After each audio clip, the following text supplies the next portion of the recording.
Om Namo Narayana. Welcome back to our reading of the Varaha Upanishad. So today is kind of a very modest recording.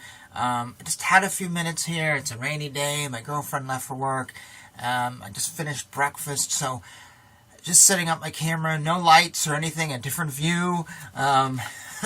Just some variety too. Hope you don't mind.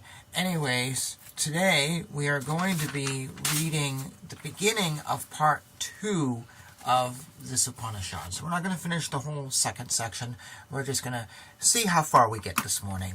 So will you please join me? The great Ribu again addressed the Lord of Lakshmi in the form of a boar, saying, "O Lord, please initiate me into the supreme Brahma Vidya."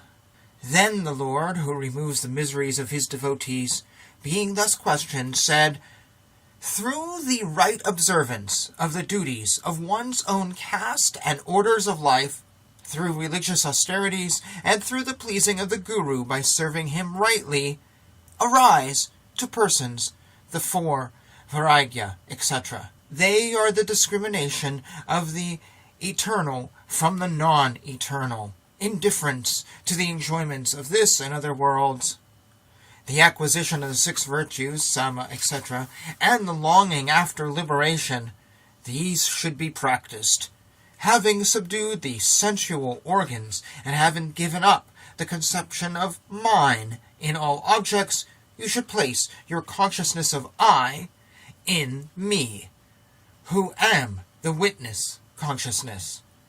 To be born as a human being is difficult. More difficult it is to be born as a male human being, and more so it is to be born as a Brahmana.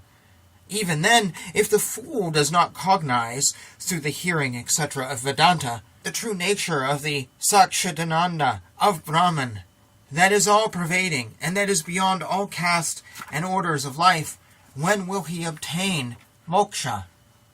I alone and happiness. There is none other. If there is said to be another, then it is not happiness. There is no such thing as love except on my account. The love that is on account of me is not natural to me, as I am the seat of supreme love. That I am not is not. He who is sought after by all, saying I should become such, is myself, the all-pervading.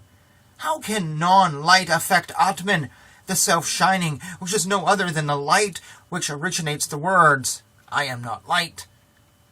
My firm conviction is whoever knows for certain that Atman, which is self-shining, and has itself no basis to rest upon, is one of Vijnana.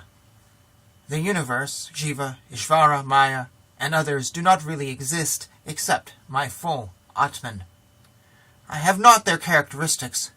Karma, which has dharana and other attributes, and is of the form of darkness, and ajnana, is not fit to touch me, who am Atman, the self-resplendent.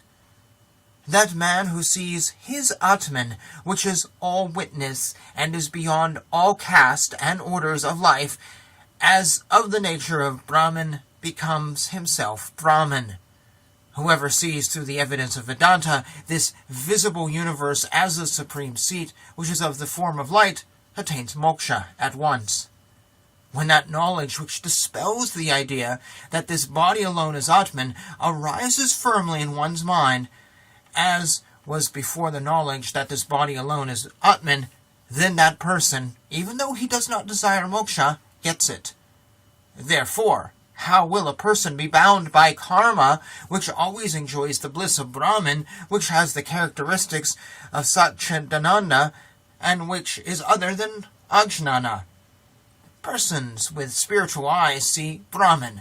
That is the witness of the 3 states, which has the characteristics of wisdom and bliss.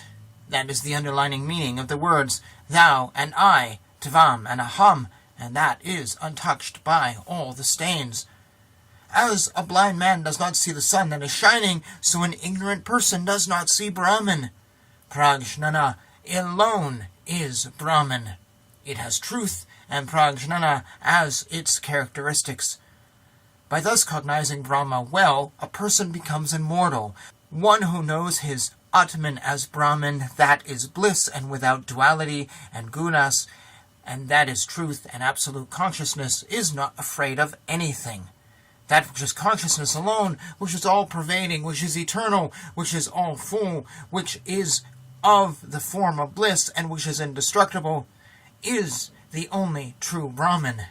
It is the settled determination of Brahma Jnanis that there is naught else but that. As the world appears dark to the blind and bright to those having eyes, so this world full of manifold miseries to the ignorant is full of happiness to the wise. That's a good place. I need to get ready for work now, or do a few things before I get to work. So, with that, I'll just say thank you as always for joining me.